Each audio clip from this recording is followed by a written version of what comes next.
Sports really do have the power to bring people together, even in the most unlikely of places. And that's the case with Hoops for Christ. Lights off, ain't nobody watching me.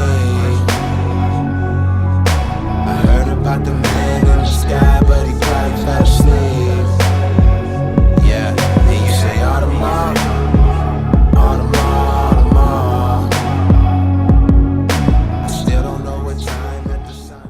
Came from Hoops for Christ, an organization founded by his high school teammate, Philip Morrison. We wanted to do something different than just the camps and the clinics and the leagues we were doing in churches and different organizations. And the idea came up about doing a prison game. So we tried it out, did one game and absolutely loved it. And the inmates really received us and were really asking for us to come back. So we put together a tour. And so we've been touring the last 3 months. The team is made up of former college and pro basketball players. They play a team of prisoners and afterwards share a Bible study with the inmates.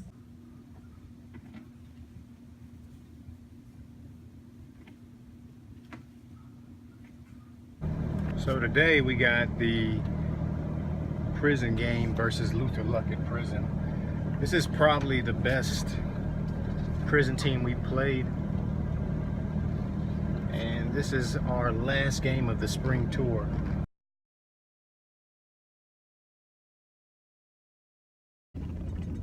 Games March, April, and May. So for those 3 months, we put together games to play just about like every 2 weeks or so. This year, he and his group have started what they call the prison tour. And it's pretty much what it sounds like. They go into a prison and take on a team. So the best inmates in that prison come together and they play against us in front of usually a packed out crowd. So it's all inmates in there. So you can imagine the environment is very electric. When I walk into the jail and I see them warming up on the court, I don't see inmates. I really don't. I see another human being right across from me, and he's a competitor.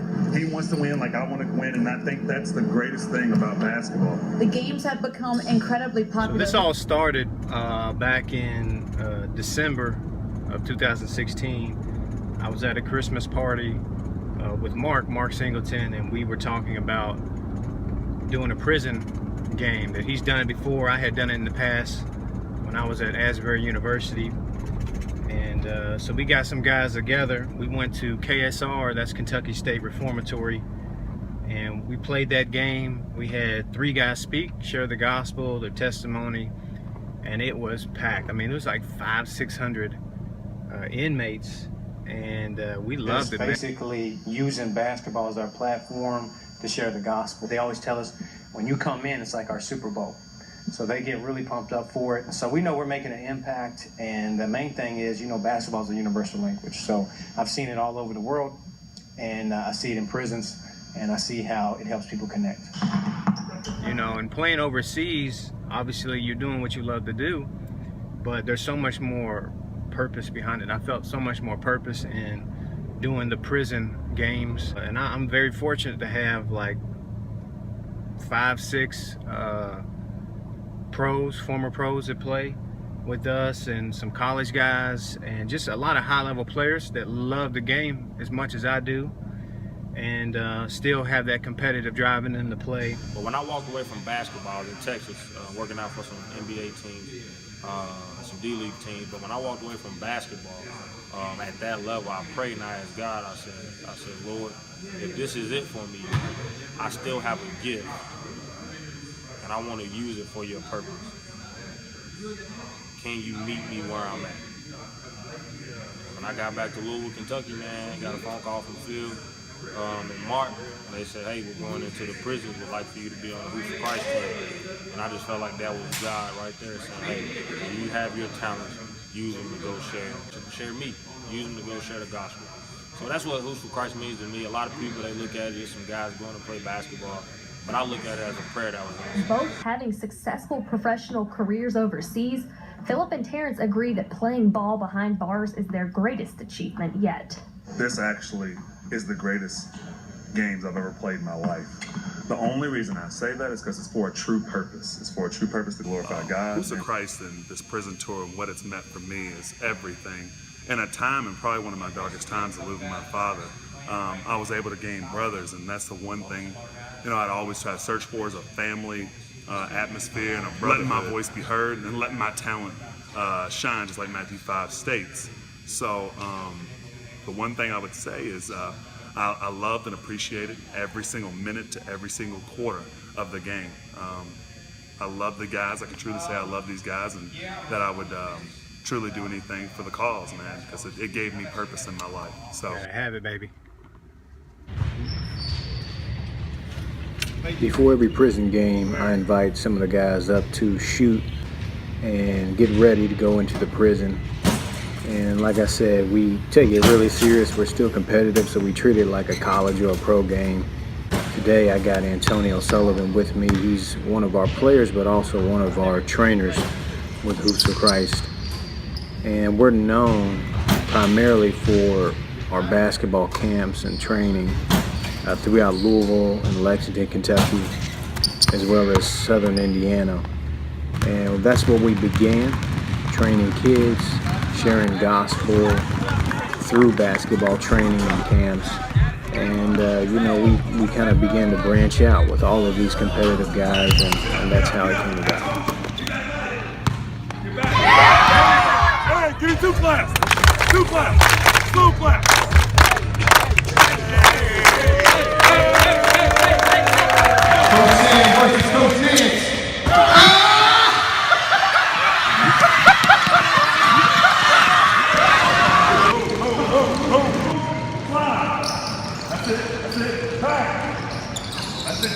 We share the gospel to kids and families through basketball camps, but I truly believe that God led us to the prison ministry.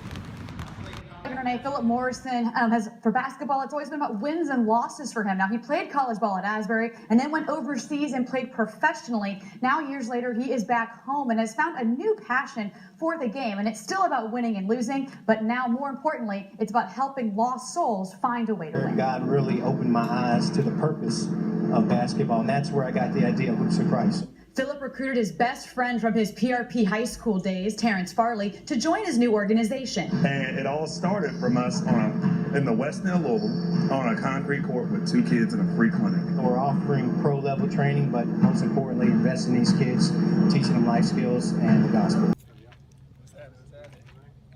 Where'd y'all come from?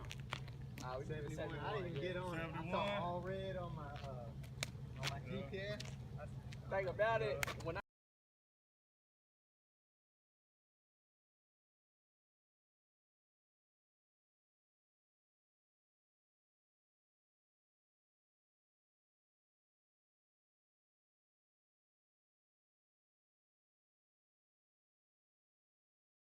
Matthew 5, it says, let your light shine before others, so when they see your good work, they would give glory to your Father in heaven. So I look at it as my light is my talent with basketball. And so I'm just trying to use that to point others to Christ. 1, 2, 3. Their existence like ain't no final hour. Can we blame the sins of a reverend for all our irreverence? Does my time spent on earth qualify me for heaven? Did we tick him off by wasting all of these ticks on this clock? Or is he graciously giving me time to give him my heart? I'm sure it's the latter, sure that it matters, and I believe. What we try to do is we try to empower them. Obviously, they can still come back into society and make a powerful impact on it. And that's the belief that we like to give them and give them hope, because it's the greatest gift that you can give someone is hope.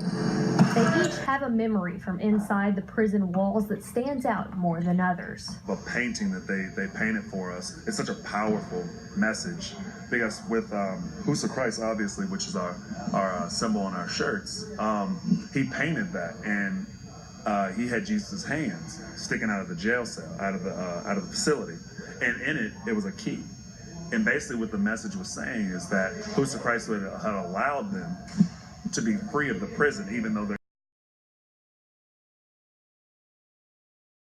It's kind of eye-opening once you get in there. You see a lot of people that are the same as you, but they did whatever. Life took them down the wrong path. But then you get to playing basketball against these people, and it's like nothing's different. They just chose the wrong path. So once the game gets going, you have fun, you talk to them, and you enjoy the moment. This is a blessing to be able to go in, speak about the word of gospel, and just fellowship with the people, man. It's a different type of feeling that you get, and you can't really explain it. You just have to experience it. but actually being there, seeing the people, hearing the stories, all of a sudden paints a whole new picture for you. And the feeling of actually walking in, hearing the bars shut, and knowing that there's some guys that never see those bars open back up for them, that's a really humbling experience. So I love it. I have a blast with it.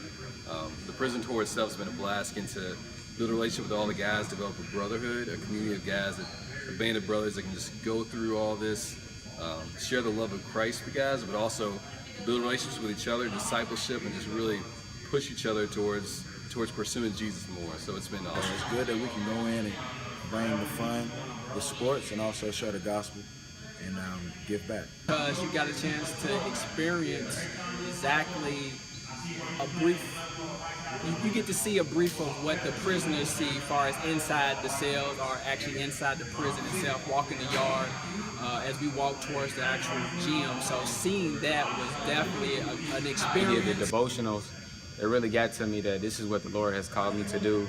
And just being able to go and just speak to inmates, plant that seed, and also just really understand what the inmate story is, because they all have a story, and it's just about listening, being like Christ, and also figuring out how I can plant this seed through a prison game ministry. So lights off, ain't nobody watching me. I heard about the man in the sky, but he probably fell asleep. Yeah, and you say Audemars, Audemars. I still don't know what time that the sun comes down from the stars. Yeah, on the corners in the alleys, I see Conans and cowards, scared to question their existence like ain't no final hour. Can we blame the sins of a reverend for all our irreverence? Does my time spent on earth qualify me for heaven? Did we tick him off by wasting all of these ticks on this clock? Or is he graciously giving me time to give him my heart? I'm sure it's the latter, sure that it matters, and I believe I've been given all this time so I could try to redeem it, or make the most of this stopwatch that I'm racing. You stop and watch, you ain't racing, you erasing your minutes, you can't replace them. And at the end of your days when eternity